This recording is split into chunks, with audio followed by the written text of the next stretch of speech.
ब्रह्मांड का एक अटल नियम है, कर्म लौट कर आता ही है। आप चाहें तो पर्वतों के पीछे छुप जाइए, आप चाहें तो महासागरों की गहराई में उतर जाइए, परंतु कर्म का चक्र आपको ढूंढ लेगा। क्योंकि यह संसार किसी राजा के कानून से नहीं चलता, यह चलता है ब्रह्मांड के न्याय से। और ब्रह्मांड का न्याय कैसा है?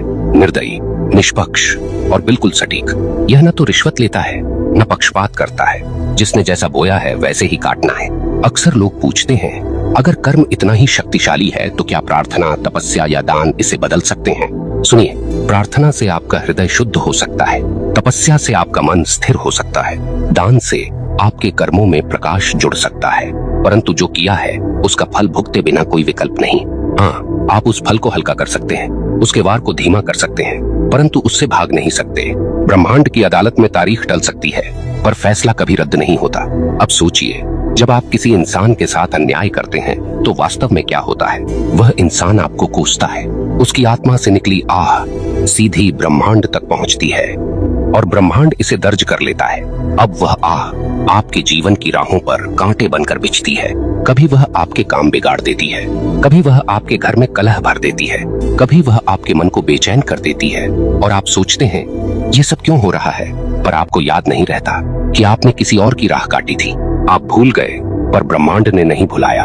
यहाँ एक बात और समझ लीजिए, कर्म केवल नकारात्मक नहीं होता। जैसे बुरा कर्म लौटता है, वैसे ही अच्छा कर्म भी लौटता है। कभी किसी को सच्चे दिल से सहारा दिया तो वह सहारा एक दिन आपके लिए दीवार बनकर खड़ा हो जाएगा। कभी किसी का दिल सच्चे भाव से खुश किया तो वह खुशी आपके जीवन में रोशनी बनकर लौटेगी। ब्रह्मांड का यह न्याय इतना गहन है कि वह एक छोटी सी मुस्कान को भी व्यर्थ नहीं जाने देता और न ही एक छोटे से अपमान को। यहाँ मैं आपको एक कठोर सत्य बताना चाहता हूँ, आपका कर्म केवल आपकी वर्तमान जिंदगी को प्रभावित नहीं करता, यह आपके अगले जन्म तक जाता है। हाँ, जो कर्म आपने अधूरे छोड़े हैं, जो गलतियां आपने स्वीकार नहीं की, जो दोष आपने ढोए पर सुधारे नहीं, वे सब अगले जीवन में भी साथ चलते हैं। इसलिए कहा गया है, मनुष्य अपने कर्मों का वारिस है।